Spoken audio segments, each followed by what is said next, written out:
Welcome to the channel. I'm Tony the Technician, and today we're going to be going back into another light from Wuben, and this is going to be their X4. So if you guys saw my last video on one of their lights, it was the Wuben G5, and I carried this for about 3 weeks, and then I started using this. I've been using this one for roughly 10 days or so, so not quite as long, but this thing is pretty amazing. So we'll get into specs, features, pricing, and all that. I'll show you how it performs in the garage, and then I'll take you out in the backyard and show you how it performs. And maybe I'll show it compared to the G5. The G5 is a little bit weaker, a little bit smaller, but this definitely has its place and is a really cool light. So if you haven't checked out the video for this light, go ahead and do so. I love its slim design and its rotating head. It's both white light and RGB, and same thing with this light, but built a little bit different. So sorry, it's kind of mayhem over here. I got a lot going through my head because I'm gonna start doing EDC knife reviews as well. So if you guys are interested in those, please stay tuned to the channel. We will have a lot of videos coming on some different knives. So lights, knives, you know, your EDC stuff, there's going to be a lot of content coming on that type of stuff as well. So getting into the Wuben X4, you will receive your packaging. So just getting into some of the specs on the back. So you got all the way from Moon, which is going to be the lowest light setting, all the way up to Turbo, the brightest, which is going to be from 5 lumens up to 1500 lumens. A runtime of 3 hours to 285 hours, maximum range of 205 meters, 91 grams. Here are the measurements here. And then here are the lumens for the white light, 1 to 100. This is going to be for the front light, sorry. This is the main light over here, which is going to be this front light here. And then everything from here over is going to be this side light. So the white light is going to range from 1 lumen to 100 lumens.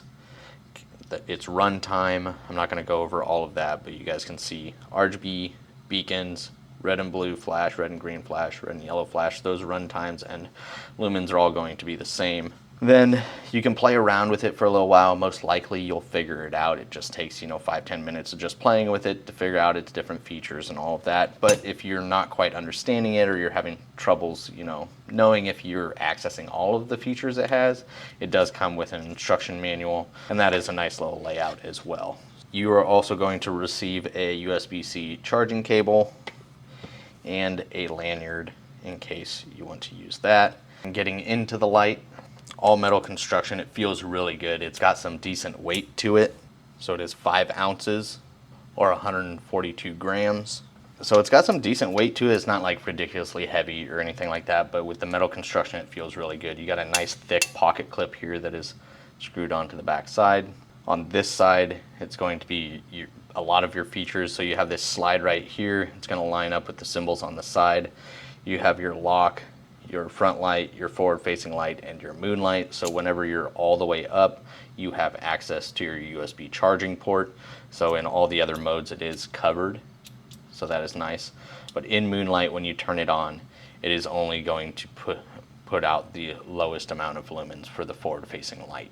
Before we end up going through all the features of the front light and side light, just looking at the side light, it does have kind of that opaque, diffused look to it. Moving on to this side, we've already went over the back spring clip. On this side, down here, you have a locking button, and that is going to give you access to the rear door.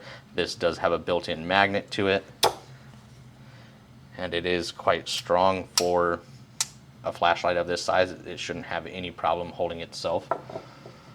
But this switch here, it is in the lock position. You have to push that up, and then once you push that up, you can push it in, and that's going to eject where your 18650 battery is. So what's nice about this is a lot of other flashlights don't give you access to the battery. So whenever that battery goes dead, if you can figure out how to take that light apart, you may be able to replace the battery, but a lot of them is just a pain in the butt and you end up having to buy a new flashlight. This, it's rechargeable, but if the battery doesn't hold a charge anymore, then you can simply replace it with a new 18650 battery, which is a very common battery, so you won't have any problem finding that. So really, really cool design there. I like that a lot. So as far as operation, you have your slider, your main button to turn the light on and off, depending on if you're on the front light or side light. You have your adjustment wheel for brightness or RGB color, because this has both. And it is accessible from the top and the bottom. And then you also have your rear clicker here. And that's going to give you access to the main beam, a quick button for the main beam, which I'll show you here in just 1 minute. So going to the forward facing light, if we turn that on, right now we're in RGB mode. If you turn the dial, it's not going to adjust the brightness, it is going to adjust the color. And then if you double tap, this is the beacon. And doing the dial isn't going to do anything. Once you tap it, turn it back on, it resets to that color that you chose. You can change the color, double tap, and now it's going to be a beacon of whatever color you chose next. And then to switch from that RGB mode to the white light, you just press and hold. And then now when it's on the white light, the dial will adjust the brightness.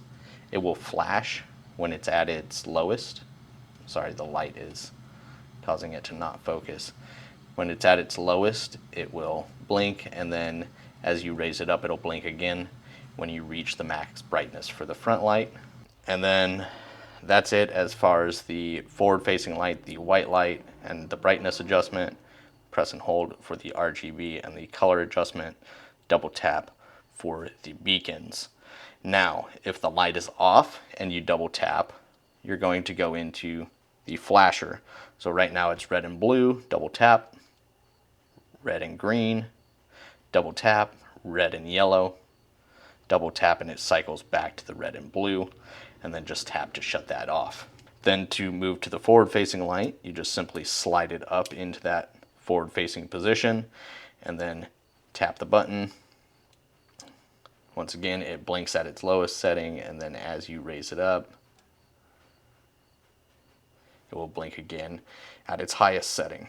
And then if you go down and then you want to access turbo mode, then you just double tap, automatically brings it back up to its highest setting. And then if you double tap again, it'll resume where you had it placed before. And then with the back trigger button back here, so if you have the front light on, that back button's not going to do anything. If the light's off but your switch is in the front light position, you can still use this trigger. Or if it's in the forward facing light, you can still use this trigger, and it puts it at full brightness when you use this rear trigger. And then you can double tap and you're going to go into a strobe mode, so just be aware it's about to strobe pretty quickly. So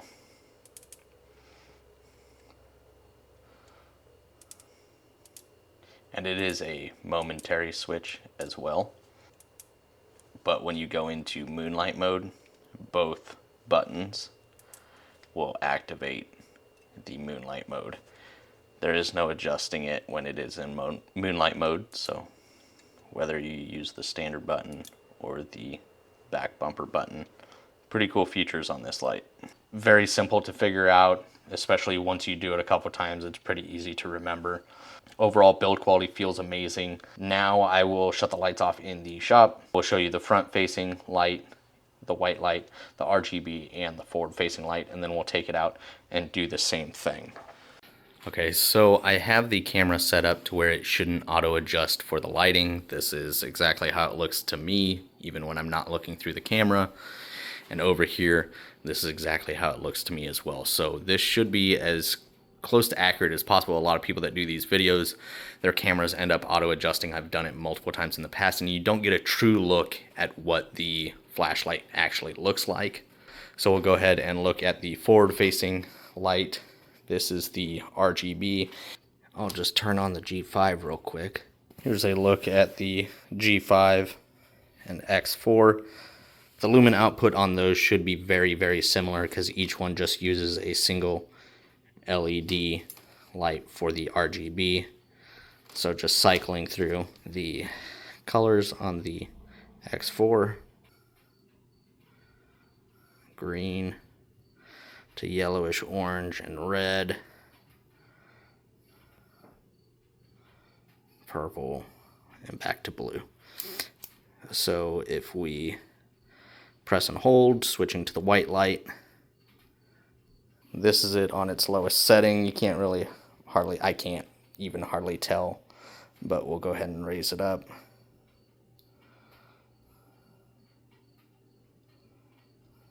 And that is up all the way on the front facing, or the side light, which is actually pretty impressive for just those single row of opaque lights. I like that diffused lighting. This is going to be great for if you're not wanting more of a spotlight or a distance light. Maybe you're walking on a trail, or you're out camping, trying not to shoot a huge beam of light. This is going to be fantastic. So now we've switched to the forward facing light, and this is on its lowest setting, and I will just slowly raise it.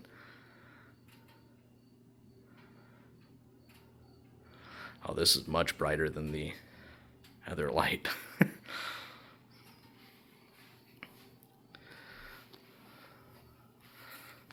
So I'll just quickly pull out the G5 real quick and turn that light up. So this is the max output of the G5, which is still very, very impressive, especially for how much smaller the light is on this unit. But the X4, if you're looking for something that's got a little bit longer reach and a little bit more lumen output, this thing will definitely reach quite a bit further. But let's go ahead and take this outside and see how it is. Okay, so now we're in the backyard. So this is the forward facing light. So as you can see a little bit of distance. I can see a little bit more in person than you guys can see, actually. I can see my fence and trees back there. You guys probably cannot. Let's go ahead and switch to the forward facing light. So there you can see it on the barn. But let's just go ahead and slowly turn it up. I'm going to go to the far end corner. There you can really start seeing it. Oh yeah, this thing's definitely got much more range to it than the G5. So this light is really impressive. So if you're looking for something compact but still really good light output, that G5 is fantastic. If you don't mind something a little bit bigger, which still isn't bad at all, smaller than your standard flashlights, this thing's got a great amount of output. So that is it as far as the Wuben X4. If you guys are interested, I will have it linked down in the description for you guys. If you guys have any questions, comments, concerns, please feel free to drop a comment down below. I'll do my best to answer it for you guys. And other than that, if you guys enjoyed, make sure to smash that thumbs up. And if you guys haven't subscribed, make sure to subscribe. I'll see you guys next time.